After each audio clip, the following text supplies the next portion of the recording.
Figure it out. Hello, this is Adam Koralik from Figured Out Productions. The following video is a video of some kind, and I hope you enjoy it. Hey guys, it's Adam here, and welcome to PlayLoad. This is all my video game pickups for the month of November 2020. I got a lot of mystery packages this month, as well as some other cool things, some actual games for once, which is becoming rarer, but they still pop up, obviously. It's usually just game-related stuff. This time we got some actual games. And of course, one of the next-gen consoles, the Xbox Series X. I'm really just kind of displaying it. I already did my unboxing, I did my review. There's not much else I would want to say on it, other than one mistake that I made. Well, I made two mistakes, but one of them I already addressed, which was the online thing. The other one being the controllers. I believe I stated that I was having issues getting Xbox One controllers to work on it and vice versa. Or at least, no, sorry, Xbox Series X controllers, I was having problems getting it to work on the Xbox One. And I therefore concluded it didn't work. It turns out it does. It was a controller-specific issue on my end. For whatever reason, it's just my Xbox One X is not tolerating and Series X controller. Or, I don't know why, but it doesn't matter. You shouldn't have that problem. But anyway, yes, so I got an Xbox Series X, and I'm still quite enjoying it. Moving on, though, let's talk about new stuff. To stick with the Xbox theme, though, I did get some Xbox One games, and these were all Black Friday deals that Best Buy was having, which were pretty good deals. However, I have a friend who is still, somehow, has managed to keep a Best Buy Gamers Club Unlocked membership. Now, if you're not familiar with what that was, Best Buy used to have this deal where if you paid $30, you got 2 years of coverage, and for those 2 years, you got 20% off of every single game. It was an amazing deal. So if a game was $60, you were already getting it for $48 on day one. Amazing. Not surprisingly, they stopped that program. But he managed to stack a bunch of memberships, and his still goes on for like another 2 years, which is like insane. So it was stackable with Black Friday. So I ordered a few things, only 3 of which have shown up at this point. I think I only ordered one other thing, and that will show up sometime in December. But I can show you the ones I've got. I got Ori and the Will of the Wisps. This one's kind of funny. These are all sealed. I haven't even had a chance to install them, much less play them yet. But the thing that was funny about this is I was talking about the recap for for 7 years in. We've been on the the 8th generation of consoles, and I mentioned specifically how the Xbox One didn't really have any exclusives that they offered all that much that year. And a bunch of people pointed out this game. They're like, "Did you forget about this one?" Because it actually does say Xbox One console exclusive on it. But it's not. I mean, yes, of course it doesn't have PC exclusivity, but for some reason they lack to mention that this game also came out on Nintendo Switch. So it's not, Microsoft does not really like having exclusive content for whatever reason. That's not the point, though. I did want to get this, though, because the original Ori was a pretty cool game, so I wanted to get that one. So, very good. And then I got a couple of surprising ones, surprising for me. I love Star Wars, okay? I have a love-hate relationship with, especially with Disney Star Wars. But I haven't really been a fan of what EA did with it, particularly the Battlefront stuff. But everyone was like, the 2 latest ones are actually pretty good. Star Wars Squadrons, which, to be fair on this one, I hadn't heard as much about it. But Best Buy was only asking $20 for it with the Black Friday deal. And then after that, it was you get 20% off, or at least in my case you do. So it was bringing it down to $16. So I was like, that's pretty good for a game that really just came out. So yeah, I got that. And then Star Wars Jedi Fallen Order, which was basically the same thing. It was like $20 plus Best Buy Gamer Club Unlocks was like $16 for this. And then Ori Will of the Wisps was like $8 or something like that. I don't remember. It was comically cheap. Yeah, so it was good deals all around. But everyone was talking about how great this game was. And it's funny, like, I haven't played it yet, obviously, but it's weird. I'm glad the game was good, and I'm glad people liked it. Do not misconstrue what I'm about to say. I'm happy that it actually worked out. But before this game came out, we have to remember this was EA's last chance with the Star Wars brand. Like, after they had completely botched their previous attempts, the common consensus in the industry was if this game is bad and this game flops, Disney will take the Star Wars license away from EA and grant it to someone else. The common, some people were speculating, at least at the time, that maybe it would be in Bethesda's hands or Ubisoft's hands, possibly Activision. Nobody really knew, obviously. But I was kind of hoping that would happen just to get it away from EA. but then the game ended up being good and people liked it, so I think that's when they got the next chance. So I would say Star Wars is kind of back in EA's, you know, it's Disney's good graces at least, or Disney's, you know, EA's back in Disney's good graces. Still, I would kind of hope eventually it gets away from them, but if they keep making good games, I'm not going to complain. So there you go, got that. Now, we got some other gaming items, and then back to actual games in the quote-unquote mystery packages. First thing up, though, I got this. I ordered, this is the Ikaruga vinyl record by Data Discs. Now, I'm not the biggest music guy. In fact, I'm extremely far from being the biggest music guy. I'm not much of a music guy at all. However, I was one of those people for the longest time who was just like, I don't really get the point of records. They seem really inconvenient because I'm not a sound file. I'm not a music guy. I just never got it. And I had got a couple of records at one point just kind of as a, oh, wouldn't that be cool as a novelty to own? Like it was a Dreamcast record. And at one point I kept mentioning like I have this record but I can't play it. And somebody, his name was Spock Avriel, he sent me a record player. He's like, I'm tired of hearing that you can't play your record. Here's a record player. And so I started listening to records and I got it all set up and I was like, okay, I take it back. I actually can tell that the sound quality is better and I really enjoy it. So I started collecting some of my favorite video game scores and a couple of movie scores on records. Not like, you know, like real musicians. Like, I'm going to tell you the truth. I can name like 5 bands in the history of the world. Like the Beatles, I know are a band. I know more about them than that. But like, I don't have any records like that, and I don't really want any like that. I care more about movie and game scores. So Data Discs actually puts out a lot of good ones. I have a lot of theirs, and they actually have a list of a bunch on the back, a bunch of which I have, although I kind of started cherry picking more because I was just like, I'll get every single one, and then realized there was a bunch that I was never listening to, so I started to become more selective.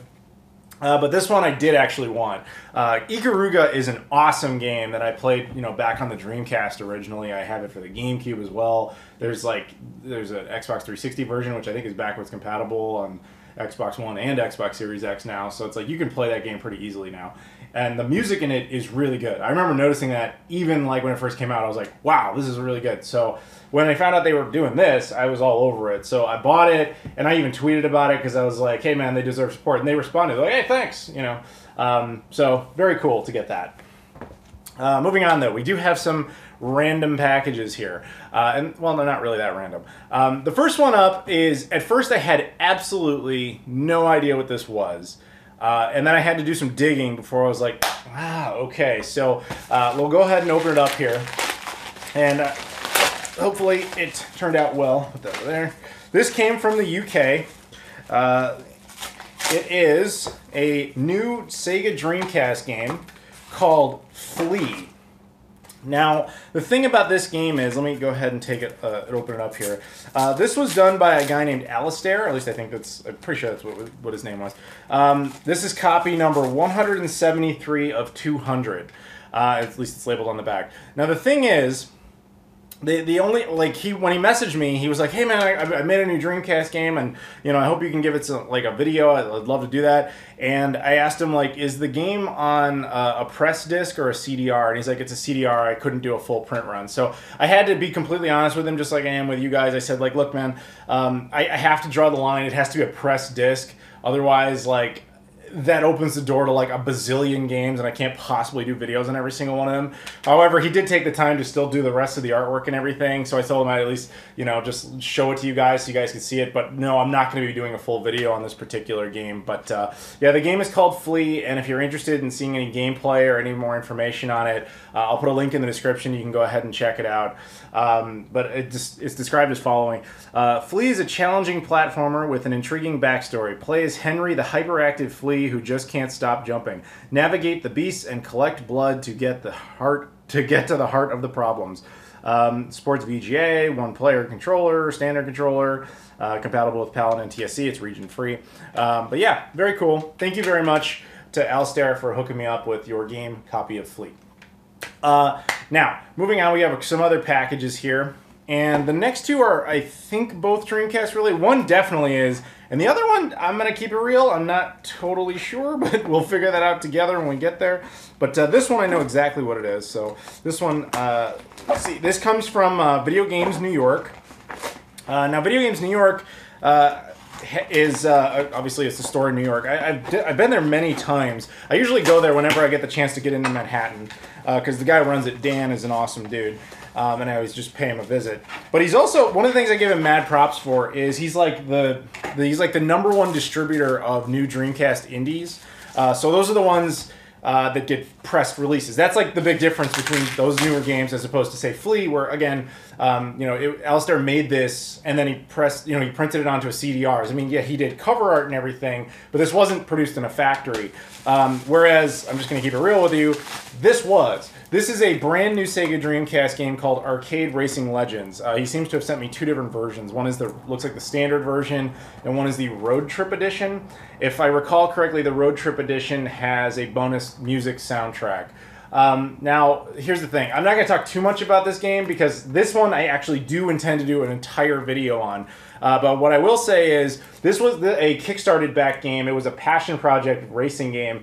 And visually speaking, it's supposed to be a huge love letter to like Sega's racing history. I mean, this, again, based on what I've seen, is like looks more like a traditional Dreamcast game. Whereas a lot of people say that the indie scene, the games look like, oh, they look like Sega Genesis games, which is ridiculous, but that's what people say. This actually looks more like a traditional Dreamcast game, so I'm looking forward to really checking that out. So just a big shout out to Videogames New York there, and I'm looking forward to making a video on that. He also included some stickers, one for the Dreamcast birthday last year, as well, or well, it was earlier this year, as well as a VMU sticker and another VMU sticker, just a different kind. So again, thank you very much to Videogames New York. Now, this one is a bit of a mystery, and yet I'm kind of scared of what it might be, and we'll open it up and we'll find out together. This comes from Pixelheart. Now, Pixelheart is a French company that is an indie developer, indie publisher, and I've actually shown some of their stuff in the past, some very recently, and we'll see what this one is, because to be honest, I'm not 100% sure, and yet I think I might know. So we'll see. Because this one, I don't recall them ever messaging and saying they were sending anything. So I'm not 100% of what I'm about to see here. Okay, so we take that out, and then we see it says Pixelheart on there. Open it up. We have some foam. It's the PAL version of the exact same game.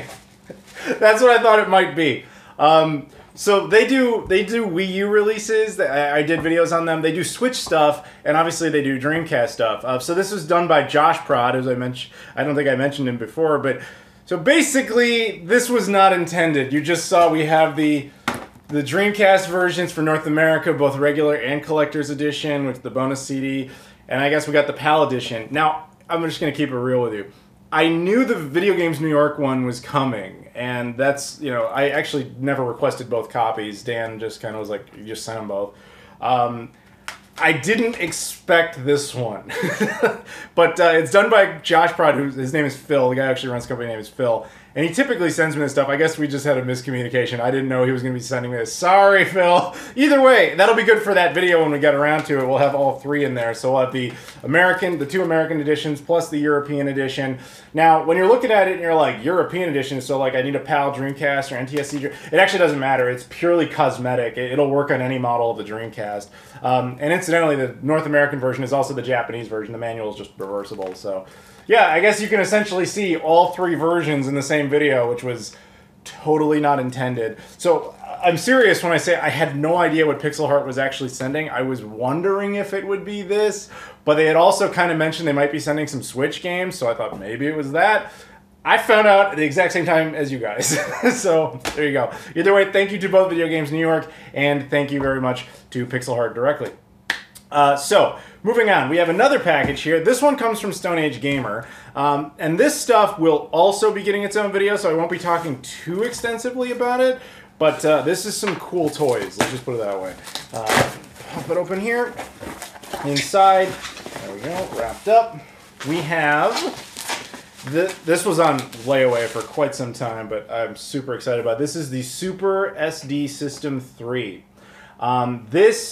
I'm sure a lot of you guys know what this is. This is the Stoneage Gamer edition of it. It's basically a device you attach to the back of a PC Engine or a TurboGrafx 16 that acts as a flash card, so, you know, like an EverDrive type of concept. However, it also supports the CD-ROM games, and it also supports, like, the arcade games. If you saw my recent video I did about PC Engine stuff, I kind of mentioned that some of the games, like I have a Real Bout Fatal Fury game for the CD unit, I can't play because I don't have the arcade card necessary, which is like basically like more RAM. This provides that. So, however, ironically, as far as I know, is not compatible with the actual CD unit. It just replicates it. So if you have an ISO of it, then it also has the RAM there, and you could play all the games. And yeah, this is going to get its own video. As I said, I'm just kind of giving you guys a sense of it right now. But if you want to check this out or any of the other stuff that Stoneage Gamer has, and they got a lot of cool toys just like Video Games New York and Pixelheart do, by all means, I'll put links in the description. Check it out. Hell, I'll put links to everybody. I'll put links to Data Discs, even though I bought that one. It's fine. Go ahead. Check them out. Support them, because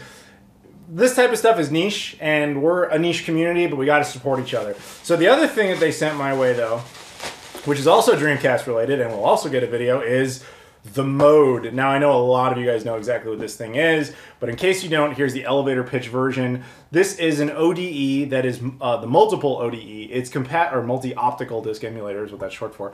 It's compatible with both the Sega Saturn and the Sega Dreamcast, which basically means you can take the disc drive out of either of them, replace it with this, and then install a hard drive into it and essentially make a flash card out of it. I know it's over generic, but basically that's what it is. You can have every single game ever loaded on a hard drive, loaded onto this thing, loaded onto the console. There you go. So I'm looking forward to checking this out and really getting into the nitty-gritty of it. But yeah, that's your just a teaser for what's coming. The other thing is that they said they were sending me some sort of frame for the ODE, or the Mode, sorry. And I'll kind of wait until I have that before we do that piece, but the Super SD System 3 I'll probably do sooner. We'll see. We'll see how it pans out with schedule-wise, but there you go. Very cool. Thank you very much to Stoneage Gamer. And then last but not least is this one took me completely by surprise, because this box is huge. And so here's a little story behind this. Now, I was hanging around in my Discord. By the way, I have a Discord. Come join. It's absolutely free. I'll link it in the description. And go check out all the other social stuff, Twitter, Facebook, Instagram, what have you. But anyway, I was hanging around in the Discord, and one of my, well, he's a Patreon backer, but one of the guys who has been a loyal fan for years, his name is Lodmont. Now, he was talking to me in there, and he just started saying, like, hey, man, I'm thinking about maybe, like, sending you my PS5 or buying you a PS5. And I was like, dude, you do not have to do that. That's, like, ridiculous. And he was like, oh, you know, maybe if I get the money or whatever. And I was like, don't even bother. Now, the thing is, I know Lodmont has my address because he has sent me stuff before. So, like, 2 days after he says that, this giant box shows up. And I'm like, what is this? Like, I'm not expecting anything of this size.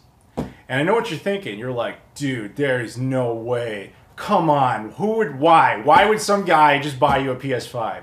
And you'd be absolutely right. That is exactly what didn't happen. Lodmont did not buy me a PS5. This is not from him. But for like a hot minute, I thought it was, because I could not figure out what it was.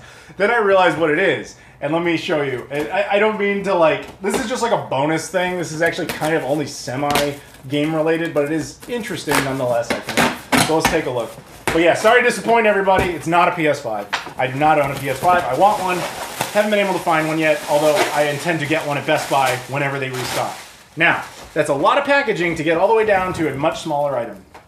It is this. This is a portable screen by a company called Lepo. Now, this may sound somewhat familiar. I actually did a video including a monitor very similar to this. I've done it a few times. If you've ever seen some of my videos, I'll occasionally have a portable monitor set up. That's by a company called Ozai. Now, I didn't really need a second portable monitor, but these guys contacted me, and I guess they saw at some point that I had talked about the Ozai one very briefly. And they were like, hey man, we'd love to hook you up with one of ours so you can check it out. And I was like, I don't really do reviews on stuff like that. And they're like, we don't care. And I was like, okay. So there you go. I got a monitor from a company called Lepo, and I figured let's take a look at it real quick. Now, this will be making an upcoming cameo in a video I am actually working on. And I think you'll find it interesting, because most people, when they get stuff like this on YouTube, you know, they go ahead and they make like what you would expect. Oh, I'm going to connect the Xbox Series X and see how it performs. And you guys know me, I'm not going to do anything that would be standard like that. I'm going to do something bizarre that nobody in the world would ever bother with, but me. So inside, let's just take a quick look. So it's got some foam packaging. It comes with one of these plastic covers, which is a great idea in concept, but I know from experience, does not work. And I'm not saying theirs is bad, I'm just saying it's a concept. Like, they can say, hey, it comes with the screen protector, but having it actually sit on there and look good, impossible. So the warranty card, instruction stuff, comes with a USB cable for power, as well as a little power adapter. Let's take a look here. And HDMI cable, well, HDMI mini cable, as well as another USB-C cable, patch installation cleaning kit, which I'm not going to be using, instruction manual, whatever. So yeah, let's take a look at the monitor itself. Now, it also comes in this magnetic case that you can use to kind of set it up. I know because, again, the Ozai one is very similar. Now, again, it's just a little portable monitor. It's like basically like a laptop monitor minus the laptop part. So it has USB ports that provide power. You can connect things like your phone to it to mirror the screen. You can connect any HDMI compliant device to it. Like I said, I already have one from Ozai. I know exactly what this is, and they're not really all that different, but Lipo wanted to hook me up with theirs, so I was like, okay, worst case scenario, I'll just show you guys, and hopefully you guys think it's cool. Yeah. I have to admit, though, just to get like serious for a second, the Ozai one, in addition to having it just for videos, actually kind of came in handy for me. I'm about to get emotional for a second. When my mother passed away this summer, and I know I keep bringing it up, but trust me, it's a traumatic thing. But when that happened, you know, she was in the hospital for a few days before she passed, and I was able to, because of a monitor like this, I was able to take that into her hospital room, connect her phone to it, connect like Disney Plus, and let her watch the Hamilton musical. So I'm surprisingly grateful for stuff like this, because I knew that meant a lot to her, even though she couldn't really express it at that point. So even though you might look at stuff like this and be like, what's the point? You'd be surprised, man. Like, when random stuff like that can really kind of make a difference. So even though this wasn't the particular one that did that, I do want to thank Lipo for giving people those type of chances. I know that's going to sound kind of weird, and maybe unless you ever get in that situation, you won't be able to relate. But either way, it's cool to have a little portable monitor. Like I said, I'll be showing it a little bit more in the video that's relevant to it. But yeah, either way, it's just a portable monitor. So thank you very much, Lipo, for that. Thank you very much to Stoneage Gamer for this. Thank you to both Videogames New York as well as Pixelheart. And even though, again, I bought it, thank you to Data Discs for just making those and being supportive. And I guess you might as well thank Microsoft for making Xbox stuff. So just thank you guys very much for watching. I'll put links in the description to pretty much everybody here, so you can go ahead and support them if you want. I'm sure they appreciate it. Again, we're a niche community, but we're a community. Stick together. So again, I have social media stuff in the description. You can support that too. Things like the Patreon, the Twitter, the Instagram, Facebook, Discord. Come in and hang out. I'm usually in there bothering people. Anyway, thank you very much for watching, and I'll see you all later.